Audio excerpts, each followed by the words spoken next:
இறை மக்கள் மகிழ்ந்து வருகின்ற திருப்பவனி திருச்சபை இணைந்து கிறிஸ்துவோடு தருமே தியாக பலி.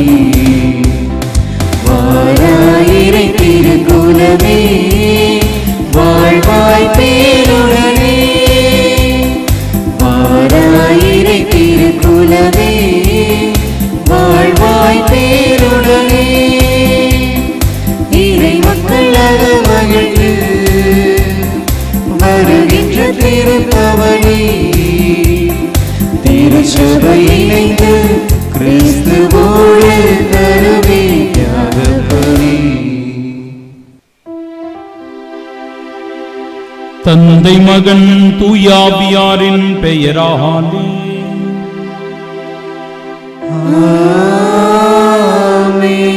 நம் ஆண்டவராகிய இயேசு கிறிஸ்துவின் அருளும் கடவுளின் அன்பும் தூயாவியாரின் நட்புறவும் உங்கள் அனைவரோடும் இருப்பதாக.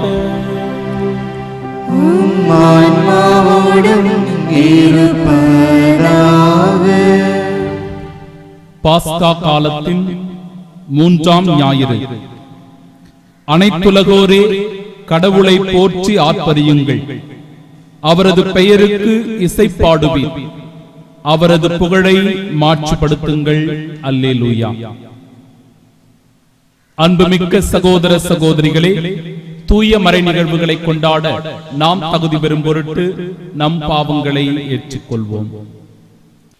எல்லாம் வல்ல இறைவனிடமும் சகோதர சகோதரிகளை உங்களிடமும் நான் பாவி என்று ஏற்றுக்கொள்கிறேன். ஏனெனில் சிந்தனையாலும் சொல்லாலும் செயலாலும் கடமையில் தவறியதாலும் பாவங்கள் பல செய்தேன். என் பாவமே என் பாவமே என் பெரும் பாவமே. ஆகியால் எப்பொழுதும் கன்னியான புனித மரியாவையும் வானதூதர் புனிதர் அனைவரையும் சகோதர சகோதரிகளை உங்களையும் நம் இறைவனாகிய ஆண்டவரிடம் எனக்காக வேண்டிக் கொள்ள மன்றாடுகிறேன். எல்லாம் வல்ல இறைவன் நம் மீது இரக்கம் வைத்து நம் பாவங்களை மன்னித்து நமக்கு நிலை வாழ்வை அருள்வாராக. ஆமென்.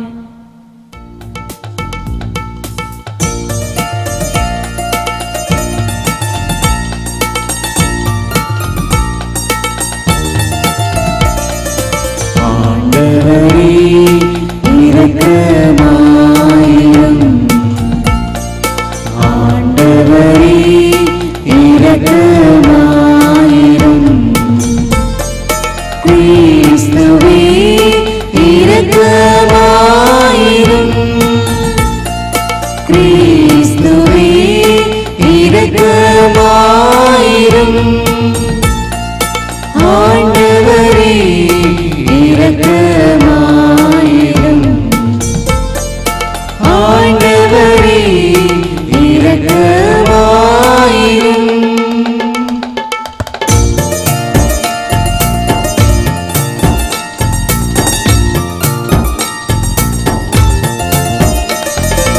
உன்னதங்களிலே கடவுளுக்கு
ஆட்சியில் இருப்பவர் நீரே.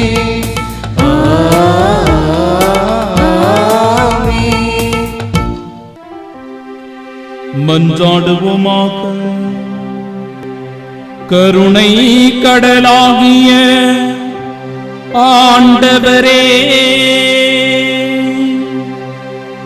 புதுப்பிக்க பெற்ற இளமை உணர்வுடன் உம்மக்கள் என்றும் அக்களிப்பார்களாக.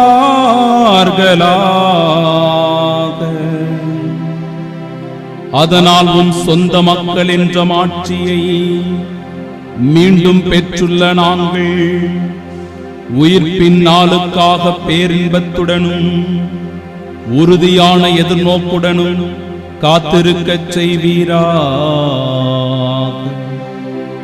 உம்மோடு தூயாவியாரின் ஒன்றிப்பில் இறைவனாய் என்றென்றும் வாழ்ந்து ஆட்சி செய்கின்றவர் வழியாக உம்மை மன்றாடுகின்றோம்.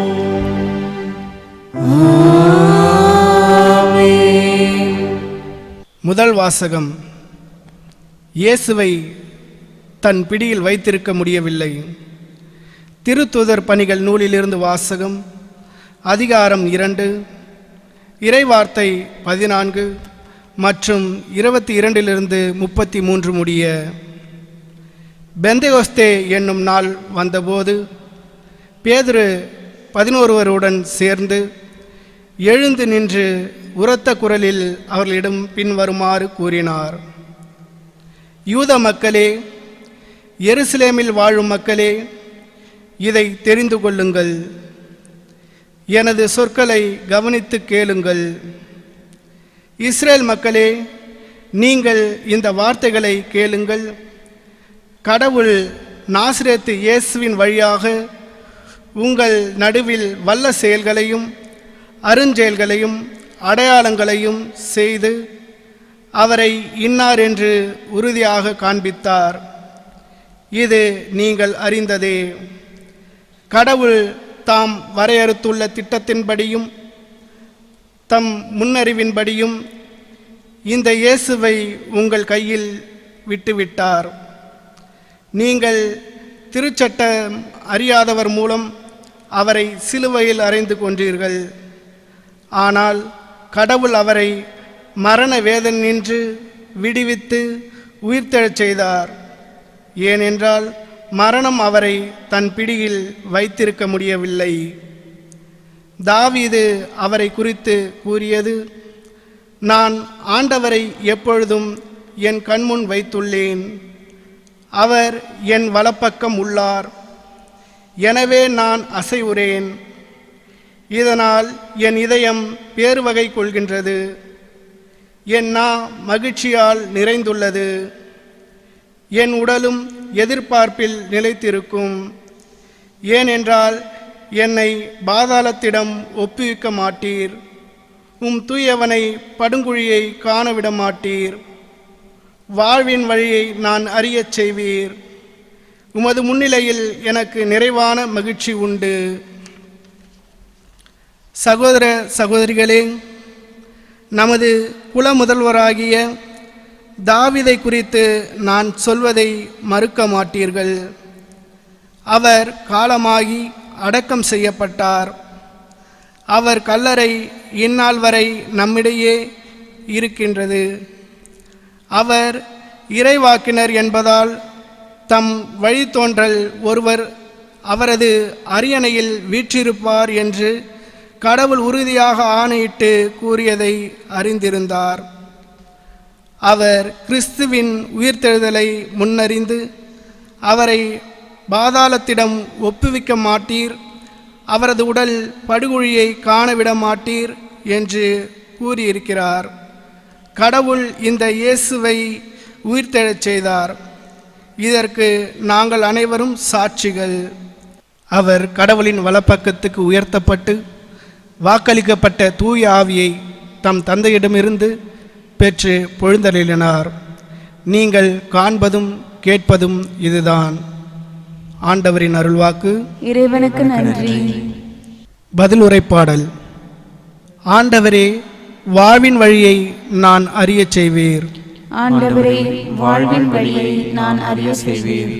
இறைவா, என்னை காத்தருளும். உம்மிடம் நான் அடைக்கலம் புகுந்துள்ளேன்.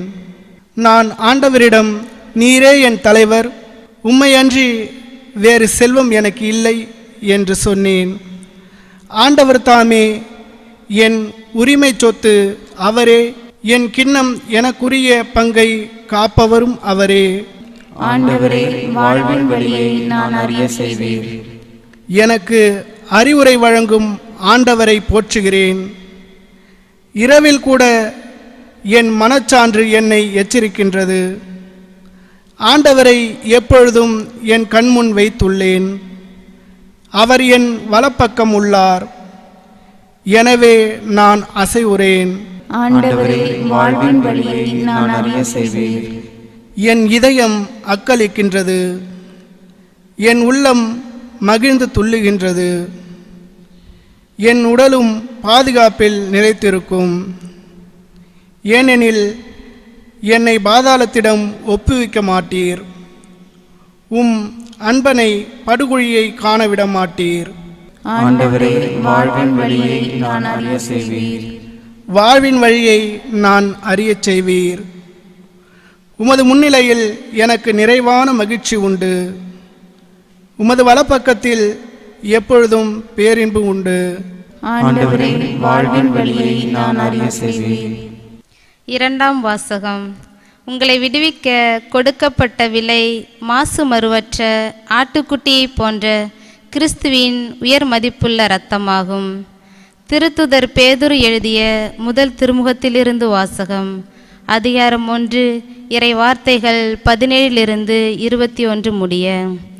அன்பார்ந்தவர்களே, நீங்கள் தந்தையே என அழைத்து மன்றாடுபவர் ஆளை பார்த்தல்ல, அவரவர் செயல்களின்படியே தீர்ப்பு வழங்குகிறார்.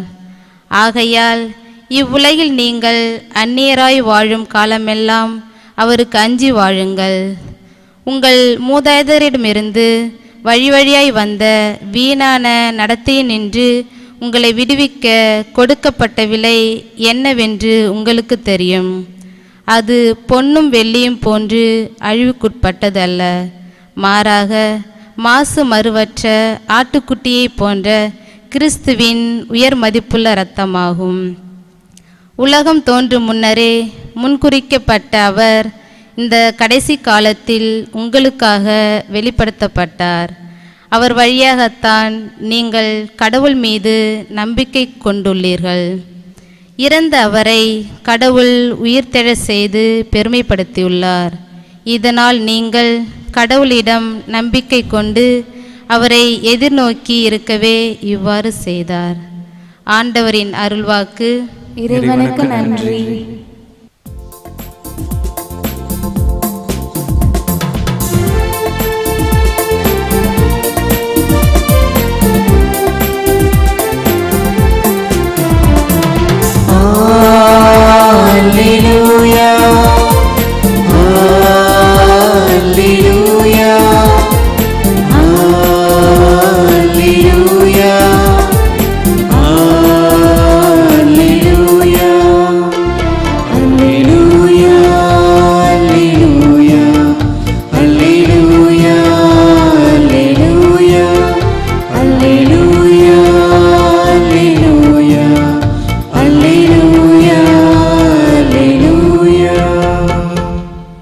ஆண்டவர் தோற்றுவித்த வெற்றியின் நாள் இதுவே. இன்று அக்களிப்போம், அகமகிழ்வோம். அல்லேலூயா, அல்லேலூயா, அல்லேலூயா, அல்லேலூயா.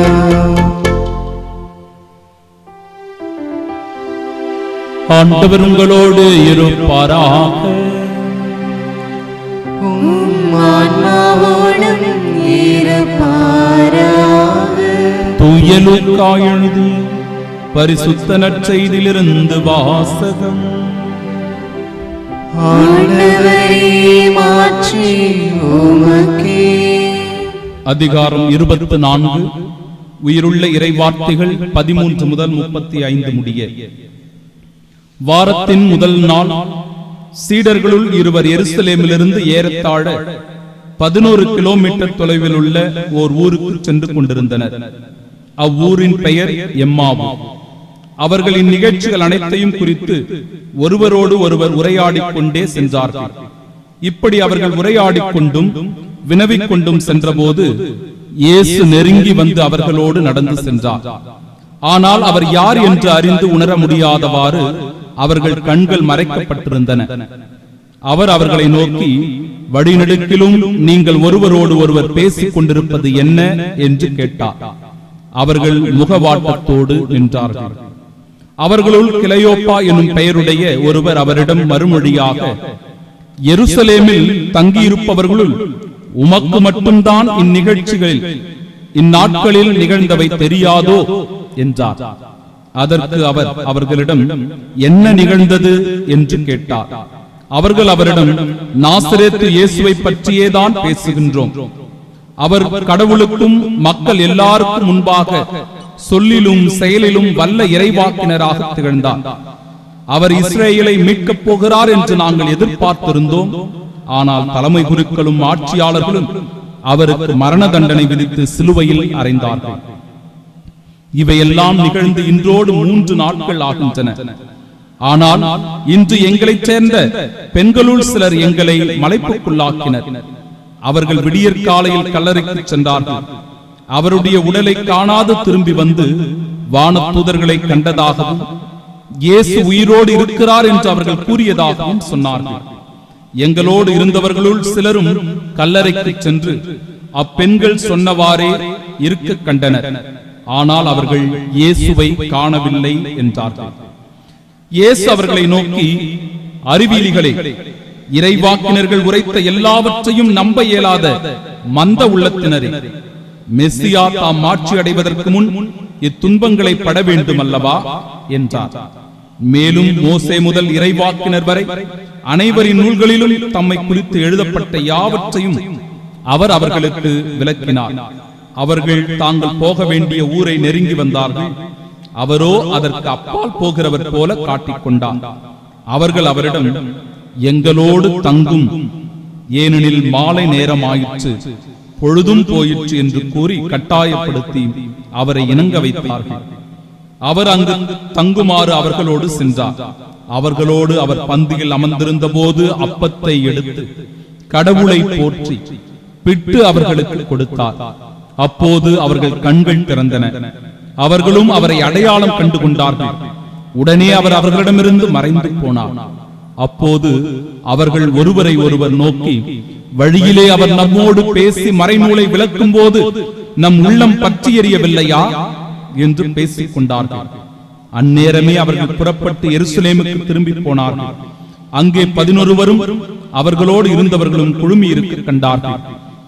அங்கிருந்தவர்கள், ஆண்டவர் உண்மையாகவே உயிருடன் எழுப்பப்பட்டார், அவர் சீமோனுக்கு தோற்றம் அளித்துள்ளார் என்று சொன்னார்கள். அவர்கள் வழியில் நிகழ்ந்தவற்றையும் அவர் அப்பத்தை பிட்டுக் கொடுக்கும் போது அவரை கண்டுணர்ந்து கொண்டதையும் அங்கிருந்தவர்களுக்கு எடுத்துரைத்தார்.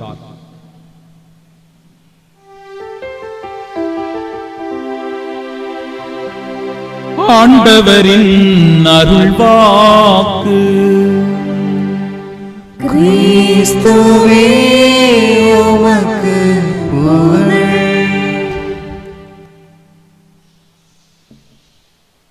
இறையேசுவில் அன்பார்ந்த சகோதரர்களே, சகோதரிகளே, திருவெளிப்பாடு 3வது அதிகாரம் 20வது இறைவார்த்தை.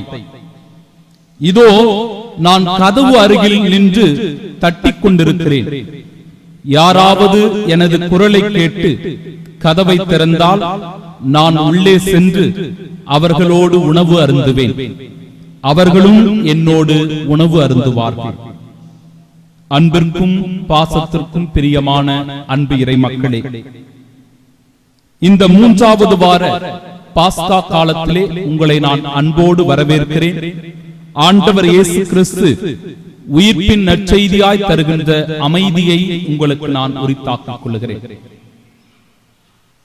இன்றைய நற்செய்தி எம்மாவுஸ் அனுபவமாக அமைந்திருக்கிறது.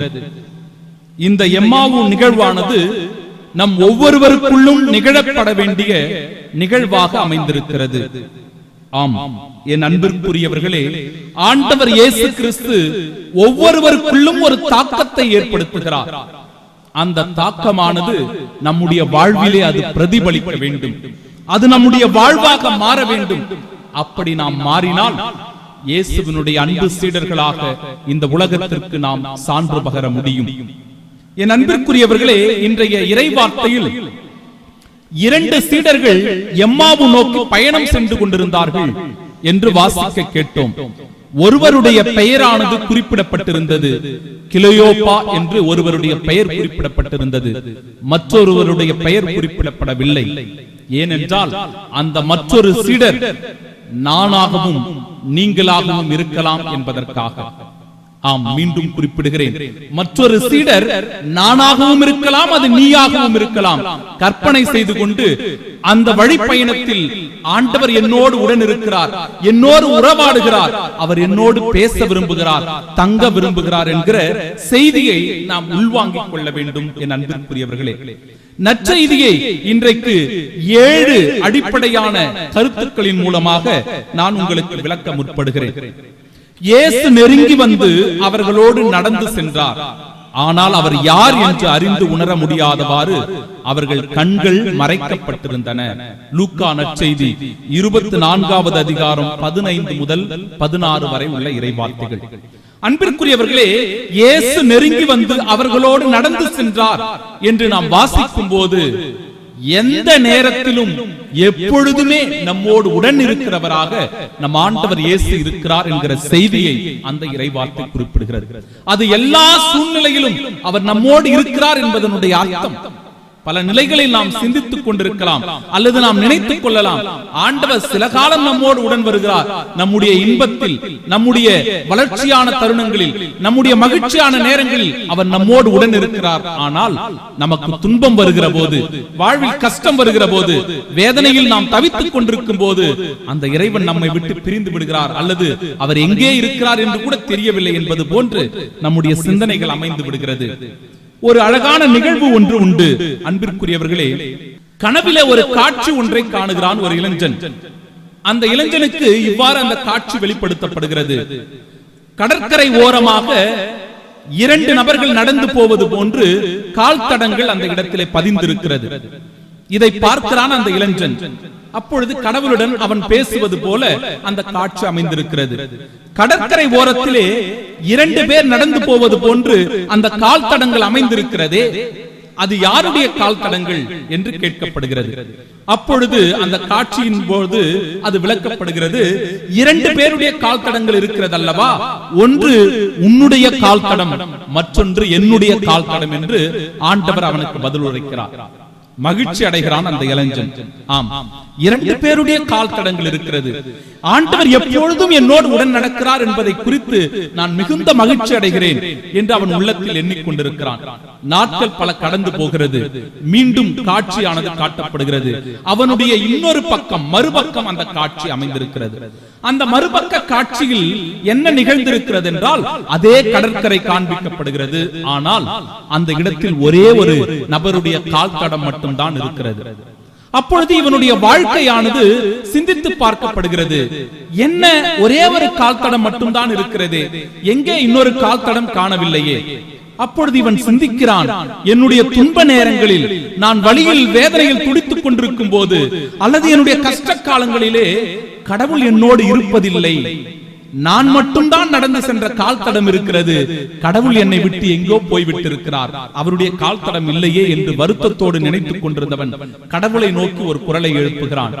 கடவுளே, நீ எப்பொழுதும் என்னோடு இருக்கிறாய் என்று சொன்னாயே, என்னுடைய துன்ப நேரங்களில், நான் வருத்தத்தில், வேதனையில், கவலையில், அழுகையோடு இருக்கும் போது, ஆண்டவரே நீர் என்னை விட்டு வெகு தொலைவில் சென்று விட்டிருக்கிறீரே, நான் மட்டும் தனியாக போய்க் கொண்டிருக்கிறேனே என்று ஆண்டவரிடத்தில் அழுது புலம்பினானா.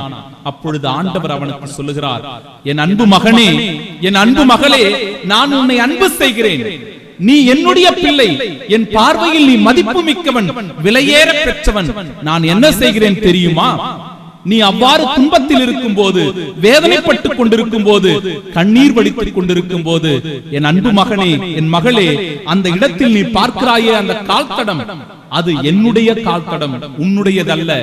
அது என்னுடைய கால்தடம். காரணம், அப்பொழுது நான் உன்னை என் கையிலே தாங்கிக் கொண்டிருக்கிறேன். உன்னை நான் தாங்கிக் கொண்டு அந்த வழியே நான் நடந்து கொண்டிருக்கிறேன். எப்பொழுதெல்லாம் உனக்கு துன்பம் வருகிறதோ, வேதனை வருகிறதோ, நீ அப்பொழுது புரிந்து கொள்ளலாம், உன்னை தாங்கிக் கொண்டு நான் நிற்கிறேன், உன்னை நான் சுமந்து கொண்டு செல்லுகிறேன் என்பதை நீ புரிந்து கொள் என்று சொல்கிறது அந்த நிகழ்வு. என் அன்பிற்குரியவர்களே, இதை நாம் பார்க்கும் போது இதோ மன விரக்தியோடு, வாழ்விலே தோல்வி அடைந்தவர்களாக, குழப்பத்தோடு சென்று கொண்டிருக்கிறார்கள் அந்த எம்மாவு சீடர்கள். ஆண்டவர் எனக்கு விடுதலையை அளிப்பார், இந்த இயேசு நமக்கு எல்லா விதமான விடுதலை அளிக்கக்கூடிய, சுதந்திரத்தை தரக்கூடிய இறைவனாக இருப்பார் என்று நினைத்துக் கொண்டுதான் இந்த இயேசுவை பின்பற்றினோம். அவரோடு உடன் நடந்தோம், அவரோடு தங்கி இருந்தோம், அவர் செல்லுகிற இடமெல்லாம் நாம் சென்று வந்து கொண்டிருந்தோம். ஆனால் இப்பொழுது என்ன நடக்கிறது என்றால், இந்த இயேசு கொல்லப்பட்டார், இந்த இயேசு சிலுவையில் அறையப்பட்டார், அவர் துன்புறுத்தப்பட்டு அவருடைய வாழ்க்கை சரித்திரமானது முடிந்து போகிறது. மீண்டும் எப்படி நமக்கு புது வாழ்வு கிடைக்கும், எப்படி நமக்கு இந்த அடிமைத்தனத்திலிருந்து விடுதலை கிடைக்கும் என்கிற கவலையோடு அவர்கள் பேசிக் கொண்டு நடந்து கொண்டிருப்பதை லூக்கா நற்செய்தி 24வது அதிகாரம் 17 முதல் 21 வரை உள்ள இறைவார்த்தைகள் குறிப்பிடுகிறது. அவர்கள் முகவாட்டத்தோடு நின்றார்கள். அவர்கள் முகவாட்டத்தோடு நின்றார்கள். நாசரேத்து இயேசுவை பற்றியே தான் பேசுகிறோம் என்று இயேசுவிடத்திலே கூறிக்கொண்டு, அவர் இஸ்ராயலை மீட்கப் போகிறார் என்று நாங்கள் எதிர்பார்த்திருந்தோம்.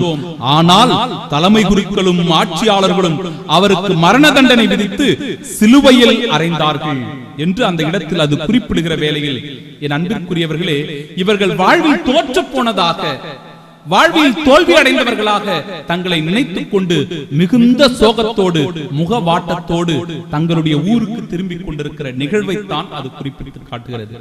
ஆனால் என் அன்புக்குரியவர்களே, அந்த இடத்திலும் கூட ஆண்டவர் இயேசு அவர்களோடு உடன் நடப்பதை நாம் காணுகிறோம். லூக்கா நற்செய்தி 24வது அதிகாரம் 22 முதல் 24 வரை உள்ள இறைவார்த்தைகள். அவர்களோடு அவர் பேசிக் கொண்டு சென்ற போது இந்த சீடர்கள் விளக்குவதை நாம் காணுகிறோம். என்ன சொல்லுகிறார்கள் என்றால், எங்களை சேர்ந்த சில பெண்கள் சீடர்கள் கல்லறைக்கு விரைந்து சென்றார்கள். இன்று காலையில் அந்த நிகழ்வு நடந்தது. விரைந்து சென்று கல்லறையை பார்த்தபோது கல்லறை காலியாக இருந்தது, இயேசுவை அங்கு காண முடியவில்லை என்று அவர்கள் சொல்லிக் கொண்டு பேசிக்கொண்டு நடந்து கொண்டே போகிறார்கள். அன்பிற்குரியவர்கள், ஆண்டவர் இயேசு கிறிஸ்து மிகவும் கடுமையான வார்த்தைகளை பயன்படுத்துவதை காணுகிறோம். லூக்கா நற்செய்தி 24வது அதிகாரம் 25 முதல் 27 வரை உள்ள இறைவார்த்தைகள். அறிவியலிகளே, நம்ப இயலாத மந்த உள்ளத்தினரே என்று ஆண்டவர் அவர்களை கடிந்து கொண்டு, மோசே முதல் இறைவாக்கினர் அனைவரின் நூல்களிலும் தம்மை குறித்து எழுதப்பட்ட யாவற்றையும் அவர்களுக்கு அவர் விளக்கி கூறினார் என்று அருளப்பட்டிருக்கிறது. அதாவது ஆண்டவராகிய இயேசு கிறிஸ்து துன்பங்கள் பட வேண்டும், அவர் பாடுகளை ஏற்றுக்கொள்ள வேண்டும், மரணத்தை தழுவ வேண்டும், அதுவும் அவர் சிலுவையில் கொல்லப்பட வேண்டும். அப்படி அவர் கொல்லப்பட்டு 3ஆம் நாள் உயிர்த்தெழும் போதுதான் இந்த மீட்பினுடைய வெற்றியானது நிறைவேறுகிறது என்று அந்த இடத்தில் அவர்களுக்கு இறைவாக்கினர் உரைத்த அனைத்து வார்த்தைகளையும் அழகாக எடுத்து கூறிக்கொண்டிருக்கிறார். அப்பொழுது அவர் அப்பால் போகிறவர் போல காட்டிக் கொள்ளும் போது, என் அன்பிற்குரியவர்களே, சீடர்களுடைய மனநிலை நம்முடைய மனநிலையாக இங்கு பிரதிபலிக்க வேண்டும்.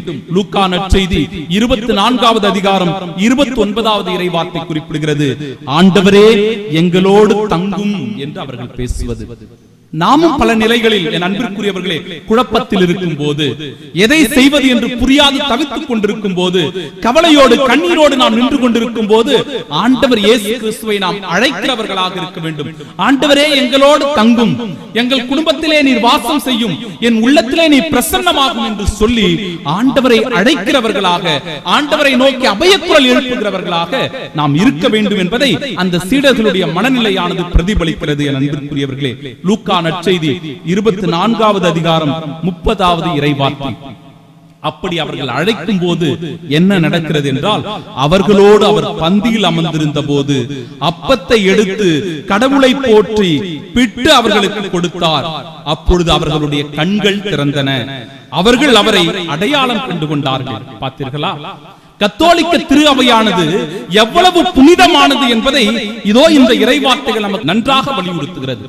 ஆம் என் அன்பிற்குரியவர்களே, இது கத்தோலிக்க திரு அவைக்கு மட்டுமே உள்ள சிறப்பு தன்மை என்பதை நாம் புரிந்து கொள்ள வேண்டும். ஒவ்வொரு நாளும் திருப்பலியானது நிறைவேற்றப்படுகிறது. இந்த அழகான பலிபீடத்திலே ஆண்டவருடைய கல்வாரியானது நினைவு கூறப்படுகிறது. இது 2 பாகமாக பிரிக்கப்படுகிறது. ஒன்று, ஆண்டவர் இயேசு கிறிஸ்துவினுடைய வார்த்தைகளை முக்கியத்துவப்படுத்தி இறை வார்த்தை வழிபாடாக முதல் பகுதியும், இரண்டாவது பகுதியானது நற்கருணை வழிபாடாக நற்கருணை பகுதியும் அமைந்திருக்கிறது. இதைத்தான் இந்த எம்மாவு நிகழ்வு நமக்கு குறிப்பிட்டு காட்டுகிறது. நாம் பிறருக்கு இதை பகிரங்கமாக அறிக்கையிட்டு சொல்லலாம். கத்தோலிக்க திருவழிபாடானது இந்த எம்மாவு நிகழ்வினை மையப்படுத்தியதாக இருக்கிறது. அது உயிர்ப்பின் செய்தியை மையப்படுத்தியதாக அமைந்திருக்கிறது என்று நாம் எல்லோருக்கும் செய்தியை அறிவிக்கக்கூடிய துணிவு பெற்றவர்களாக இருக்க வேண்டும் என்பதை என் அன்பிற்குரியவர்களை இந்த நிகழ்வு வலியுறுத்தி கூறுகிறது. ஆம், முதல் பகுதி ஆண்டவர் இயேசு கிறிஸ்து மறைநூலை விளக்கி கூறுகிற பகுதியாக இருக்கிறது. ஒவ்வொரு திருப்பலியின் போதும் இறைவாக்கு உரைக்கப்படுகிறது. ஒவ்வொரு திருப்பலியின் போதும்.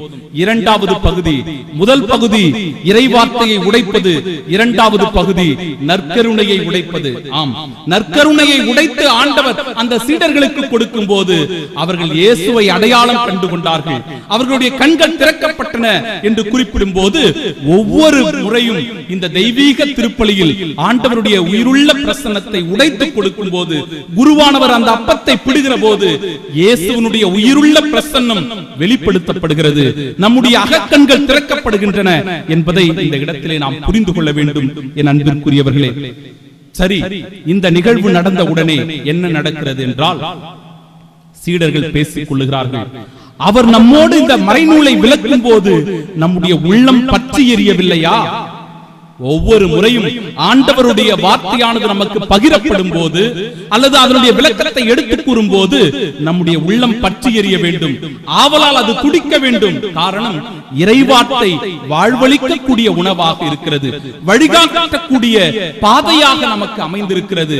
அது நம்முடைய பாதைக்கு ஒளியாக இருக்கிறது என்பதை இந்த இடத்திலே நாம் புரிந்து கொள்ள வேண்டும். நம்முடைய உள்ளமானது பற்றி எரிய வேண்டும், இறைவார்த்தைகளை வாசிக்க வேண்டும், ஆவலோடு அதை வாசித்து தியானிக்க வேண்டும், அதை புரிந்து கொள்ள வேண்டும், அதை நம்முடைய வாழ்வாக மாற்ற வேண்டும் என்பதை முதல் பகுதி எடுத்து கூறுகிறது. இரண்டாவது பகுதியின் அன்பிற்குரியவர்களே, நற்கருணை உடைக்கின்ற ஒரு பகுதி. இந்த நற்கருணை உடைக்கின்ற பகுதியானது என் அன்பிற்குரியவர்களே லூக்கா நற்செய்தி 24வது அதிகாரம் 34வது இறைவார்த்தை குறிப்பிடுகிறது. ஆண்டவர் உண்மையாகவே உயிருடன் எழுப்பப்பட்டார் என்பதனுடைய அடையாளமாய் அமைந்திருக்கிறது. அவர் அவர்களுக்கு செய்தவை யாவற்றையும் அவர்கள் பிறருக்கு அறிவித்தார்கள். இந்த நற்கருணை உடைப்படும் போது அதிலே இயேசுவை கண்டுகொள்ளுகிற நாம் அதை பிறருக்கு அறிவிக்க கடமைப்பட்டிருக்கிறோம். எம்மாவு தொலைவு ஏறக்குறைய 11 கிலோமீட்டர் என்று இன்றைய நற்செய்தியில் வாசிக்க கேட்டோம்.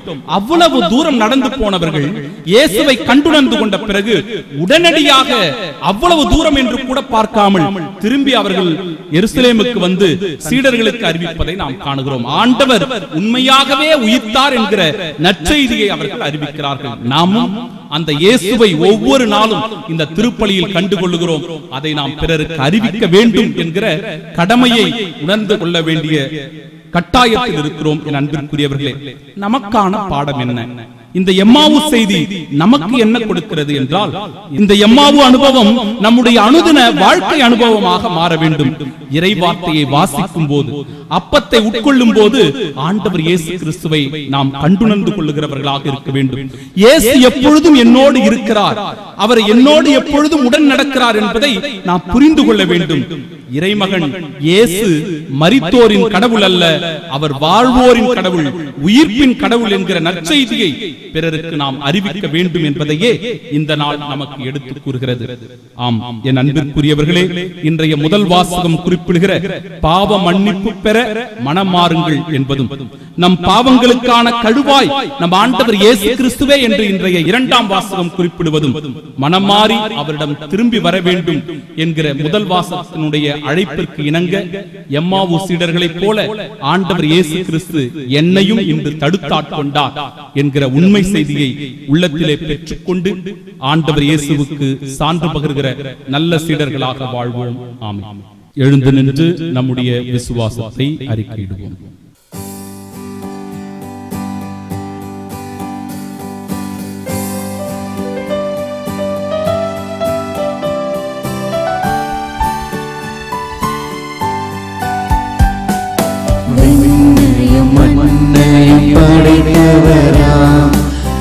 கடவுள் ஒருவர் இருக்கின்றார், தந்தை மகன் தூய ஆவியராய் ஒன்றாய் வாழ்வோரை நம்புகிறேன்.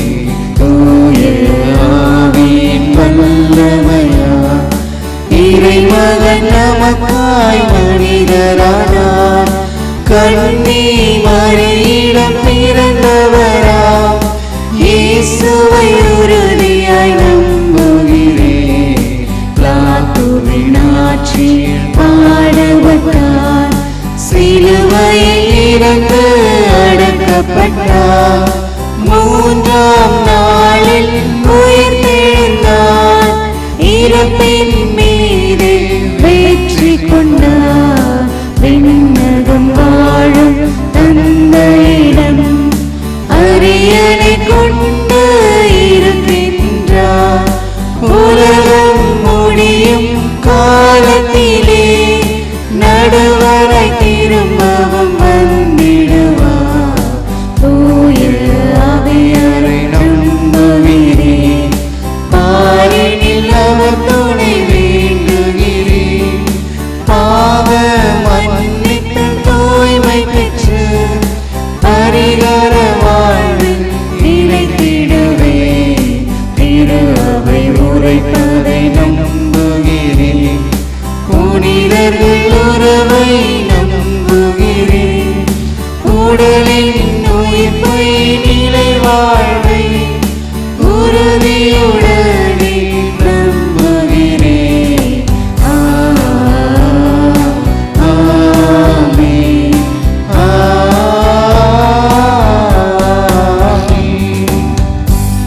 இறையேசுவில் அன்பார்ந்த சகோதரர்களே, சகோதரிகளே, இன்று தாயாம் திரு அவை மிகுந்த நெருக்கடிக்கு உள்ளாகி இருக்கிறது. ஆலயங்கள் எல்லாம் வெறிச்சோடி இறை மக்கள் இல்லாமல் திருப்பலிகள் நிறைவேற்றப்பட்டுக் கொண்டிருக்கிறது. தாய் திரு அவைக்காக சிறப்பாக மன்றாடுவோம். திரு அவையை வழிநடத்தும் திருத்தந்தை, ஆயர்கள், குருக்கள், துறவரத்தார் அனைவருக்காகவும் சிறப்பாக மன்றாடுவோம். கொரோனா தொற்று நோய் இன்றைக்கு உலகம் முழுவதும் பரவி மிகப்பெரிய அச்சுறுத்தலாக இருந்து கொண்டிருக்கிறது. ஏராளமான நாடுகளும் மக்களும் பாதிக்கப்பட்டிருக்கிறார்கள், மருத்துவமனைகளில் அனுமதிக்கப்பட்டிருக்கிறார்கள்.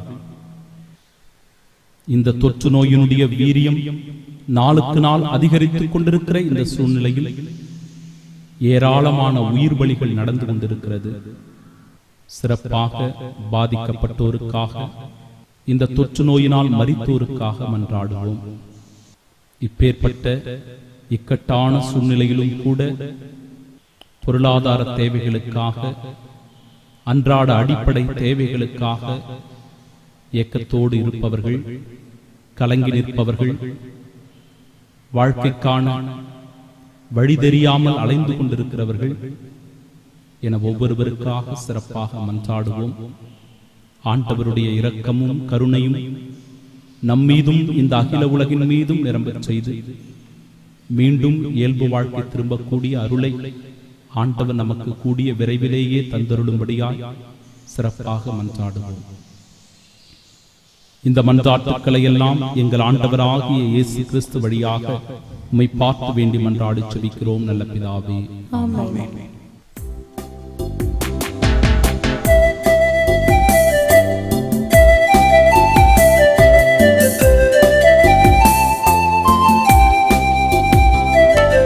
மலர்யாவும் தந்தேன், திருப்பாதம் வைத்தேன், உனக்கது மனமில்லையோ. கனியாவும் தந்தேன், திருப்பீடம் வைத்தேன், உனக்கது சுவையில்லையோ. இதை நான் தருவேன் இறைவா, நீ விரும்புவதென்னவோ இறைவா. எளிய என் இதயம் தந்தேன், எளிய என் இதயம் தந்தேன், அது ஏற்றதாயிருக்குமோ இறைவா,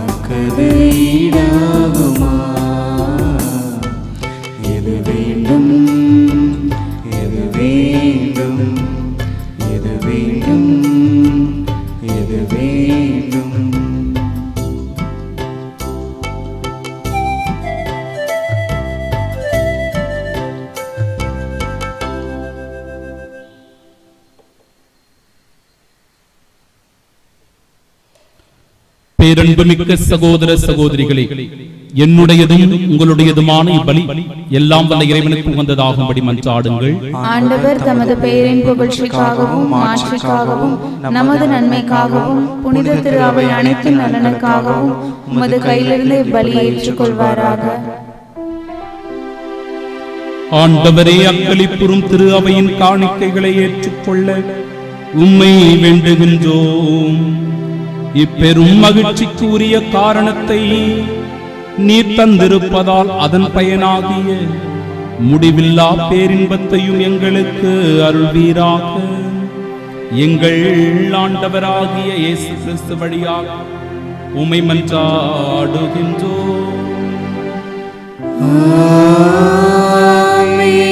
ஆண்டவர் உங்களோடு இருப்பாராக. ஆன்மாவோடும் இருப்பாராக. இதயங்களை மேலே எழுப்புங்கள். ஆண்டவரிடம் எழுப்பியுள்ளோம். நம் இறைவனாகிய ஆண்டவருக்கு நன்றி கூறுவோம். அது தகுதியும் நீதியும் ஆனதே. ஆண்டவரே, எக்காலத்திலும் உம்மை புகழ்ந்துரைப்பதும் எல்லாவற்றிற்கும் மேலாக எங்கள் பாஸ்காவாகிய கிறிஸ்து பலியான சிறப்பான காலத்தில் உம்மை இன்னும் மிகுதியாக வாழ்த்தி போற்றுவதும் மெய்யாகவே தகுதியும் நீதியுமாகும். எங்கள் கடமையும் மீட்புக்குரிய செயலுமாகும். கிறிஸ்து எங்களுக்காக இன்னும் தொடர்ந்து தம்மை கையளித்து உமது திருமுன் இடையராது பரிந்து பேசி எங்களை பாதுகாத்து வருகின்றார். பலியான அவர் இனிமேல் சாக மாட்டார். கொலை செய்யப்பட்ட அவர் என்றும் வாழுகின்றார்.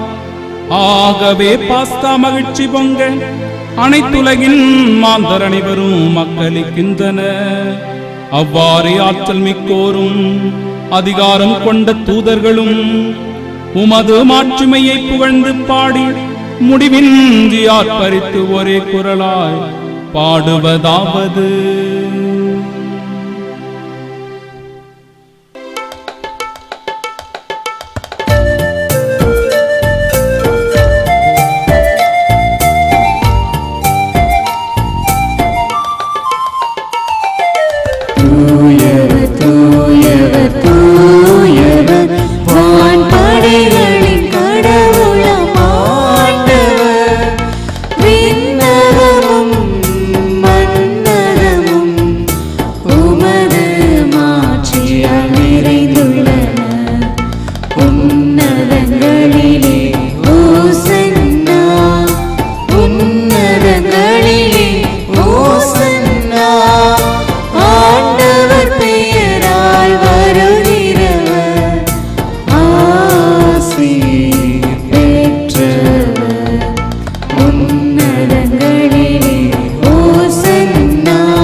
ஆண்டவரே, நீர்மையாகவே தூயவர். உம்முடைய படைப்புகள் எல்லாம் உம்மை புகழ்வது தகுமே.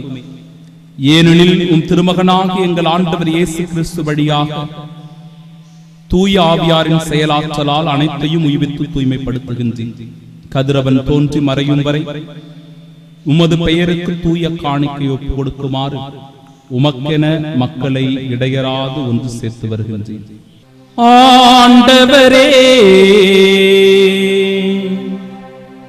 நீர்மையாகவே தூயவர், தூய்மை அனைத்துக்கும் ஊற்று. ஆகவே உம்முடைய ஆவியை பொழிந்து இக்காணிக்கைகளை தூய்மைப்படுத்த உம்மை வேண்டுகின்றோ. இவ்வாறு எங்கள் ஆண்டவர் இயேசு கிறிஸ்துவின் உடலும் இரத்தமுமாக எங்களுக்கு இவை மாறுவனவாக. அவர் பாடுபட உளம் கனிந்து தம்மை கையளித்த போது அப்பத்தை எடுத்து உமக்கு நன்றி செலுத்தி அதை பிட்டு தம் சீடர்களுக்கு அளித்து அவர் கூறியதாவது: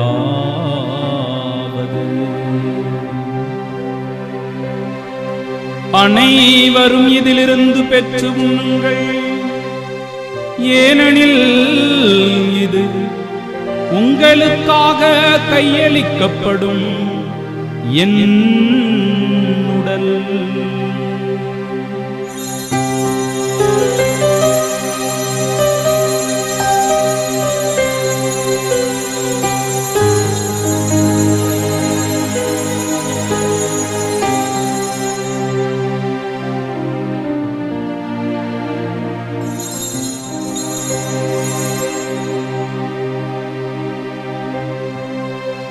அவ்வண்ணமே இரவு விருந்தை அருந்திய பின் கிண்ணத்தையும் எடுத்து மீண்டும் உமக்கு நன்றி கூறி தம் சீடர்களுக்கு அளித்து அவர் கூறியதாவது: அனைவரும் இதிலிருந்து பெற்று பருகுங்கள், ஏனெனில் இது புதிய நிலையான உடன்படிக்கைக்கு உரிய என் இரத்தத்தின் கிண்ணம். இது பாவ மன்னிப்புக்கென்று உங்களுக்காகவும் பலருக்காகவும் சிந்தப்படும். இதை என் நினைவாக செய்யுங்கள்.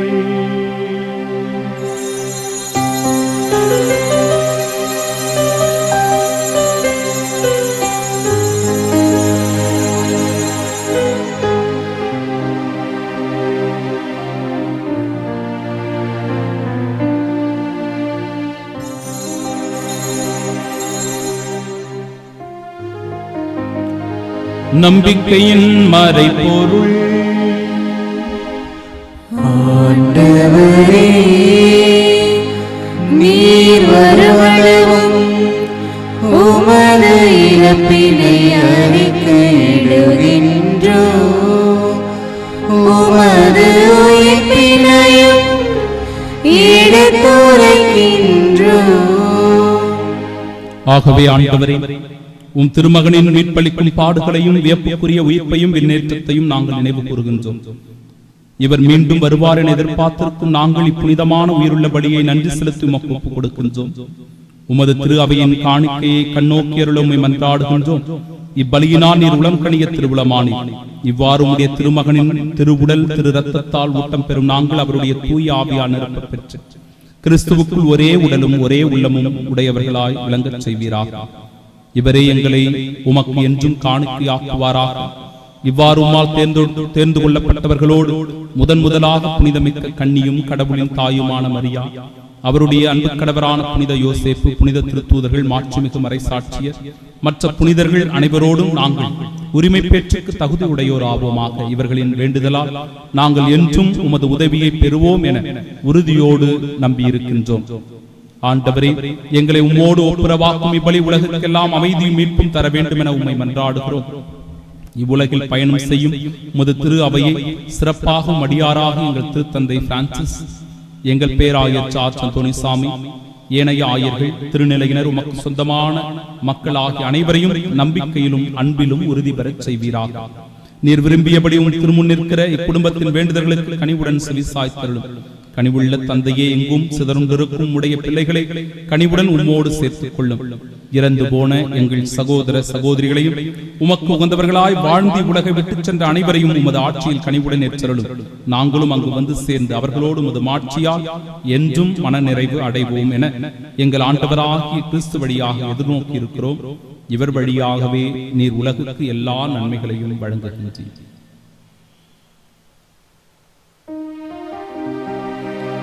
இவர் வழியாக இவரோடு இவரில் எல்லாம் வல்ல இறைவனாகிய தந்தையே, தூயாவியாரின் ஒன்றிப்பில் எல்லா புகழும் ஆட்சியும் என்றென்றும் உமக்கு உரியதே.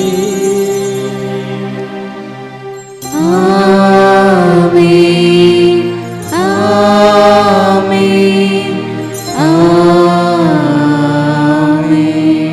மீட்பரின் கட்டளையால் கற்பிக்கப்பட்டு இறை படிப்பினையால் பயிற்சி பெற்ற நாம் துணிந்து பாடுவோம்.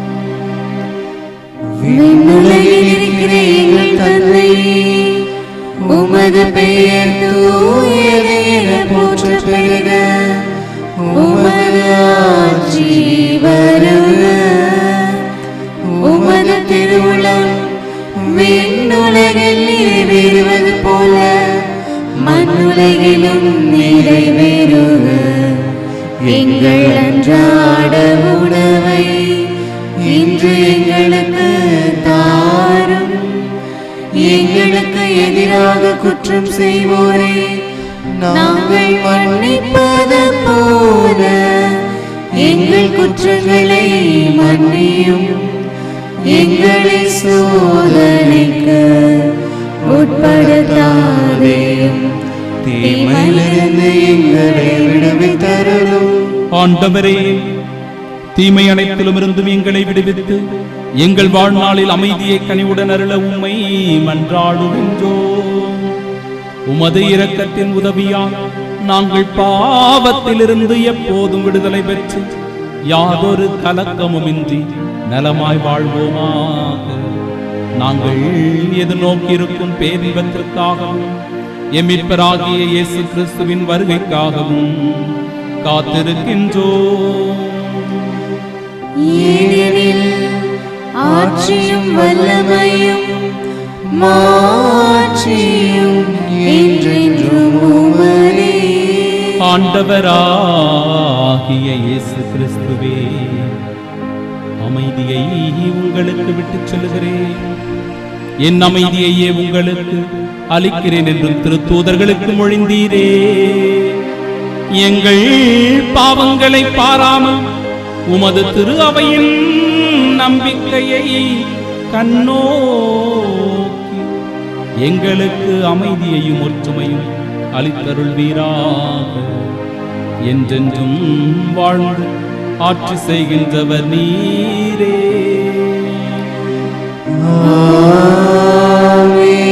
ஆண்டவருடைய அமைதி உங்கள் அனைவரோடும் என்றும் இருப்பதாக.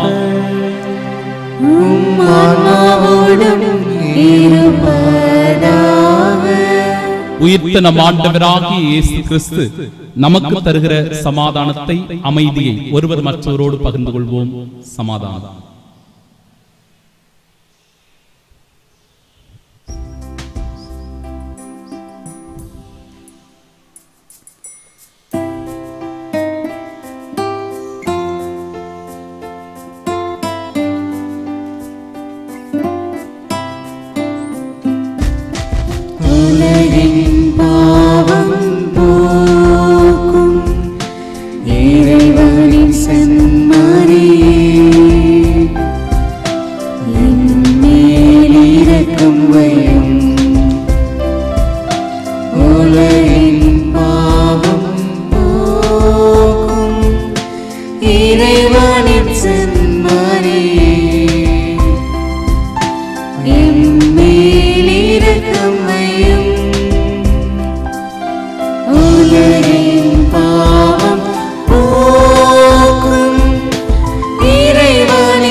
இதோ இறைவனின் செம்மறி, இதோ உலகின் பாவங்களை போக்குபவர்.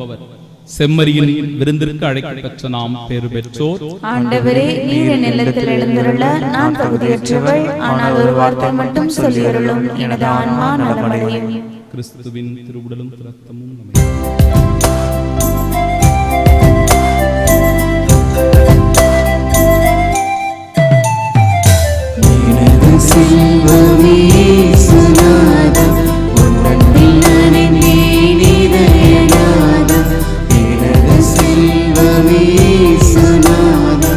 உன்னன்பில்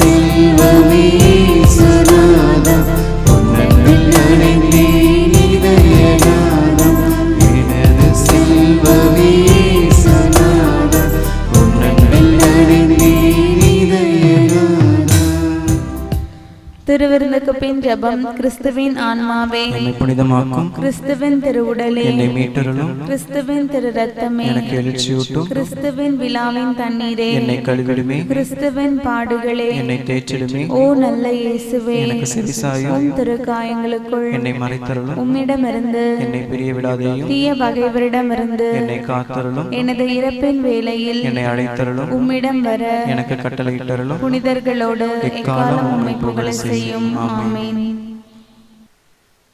அவர் அப்பத்தை பிடும்போது சீடர்கள் ஆண்டவர் இயேசுவை கண்டுணர்ந்து கொண்டார்கள். மன்றாடுவோமாக. ஆண்டவரே, நிலையான மறை நிகழ்வுகளால் நீர் புதுப்பிக்க திருவுளமான உம் மக்களை கனிவுடன் கண்ணோக்கி அருள உம்மை வேண்டுகின்றோம். அதனால் நாங்கள் மாட்சிக்குரிய உடலின் அழிவற்ற உயிர்த்தெழுதலுக்கு வந்து சேர அருள்வீராக. எங்கள் ஆண்டவராகிய இயேசு கிறிஸ்து வழியாக உம்மை மன்றாடுகின்றோம்.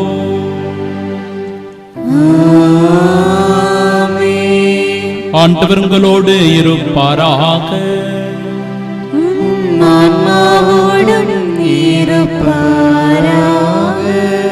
தலை வணங்கி பாஸ்கா காலத்தின் உன்னத ஆசீரை பெற்றுக் கொள்வோமாக. தம் ஒரே மகனின் உயிர்ப்பால் மீட்பின் பயனையும் தம் பிள்ளைகளாகும் பேற்றையும் உங்களுக்கு அளிக்க திருவுளம் கொண்ட இறைவன் தமது ஆசியால் நீங்கள் என்றும் அவரோடு மழுந்திருந்திருக்க அருள்வாராக. அவரது மீட்பால் முடிவில்லா விடுதலை எனும் கொடையை பெற்றுக் கொண்ட நீங்கள் அவரது இரக்கப் பெருக்கால் நிலை வாழ்வின் உரிமை பெற்று பெறும் தகுதி பெறுவீர்களாக. திருமுழுக்கில் நம்பிக்கை கொண்டு அவரோடு உயிர்த்தெழுந்த நீங்கள் இம்மையில் உங்களது நேர்மையான வாழ்வால் விண்ணக வீட்டை அடையும் தகுதி பெறுவீர்களாக. எல்லாம் வல்ல இறைவன் தந்தை, மகன், தூயாவியார் நம் அனைவரையும் ஆசீர்வதிப்பாராக.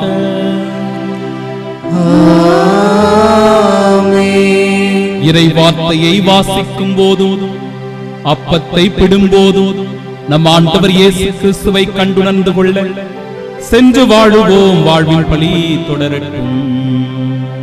அல்லேலூயா, அல்லேலூயா, அல்லேலூயா. இறைவனுக்கு நன்றி.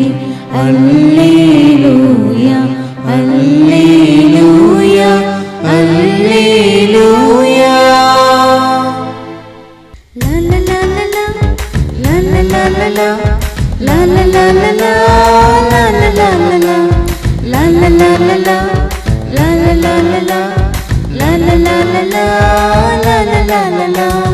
நன்றி பாடுவே இனி இயேசுவே, வாழும் நாளெல்லாம் போற்றி பாடுவே.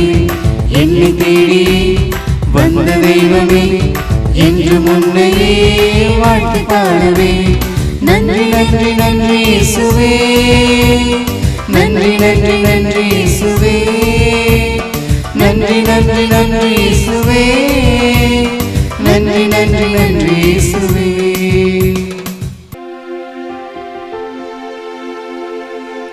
நித்திய ஸ்துதிக்குரிய பரிசுத்த நற்கருணைக்கு பக்தியாய் ஆராதனை எத்திசையும் புரிவோம். இயேசுவின் மதுரமான திரு இருதயமே, எங்கள் சிநேகமாயிரும். மரியாளின் மாசற்ற இருதயமே, எங்கள் இரட்சணியமாயிரும். சகல புனிதர்களே, எங்களுக்காக வேண்டிக் கொள்ளுங்கள். இரக்கத்தின் ஆண்டவரே, எங்கள் மேல் இரக்கமாயிரும். நற்கருணை நாதரே, எங்களோடு தங்கும் ஆண்டவரே, அச்சிஷ்ட சிலுவை அடையாளத்தினாலே எங்கள் சத்துருக்களிடமிருந்து எங்களை ரட்சித்துக் கொள்ளும். எங்கள் சர்வேஸ்வரா, பிதா, சுதன், பரிசுத்த ஆவியின் பெயராலே ஆமென்.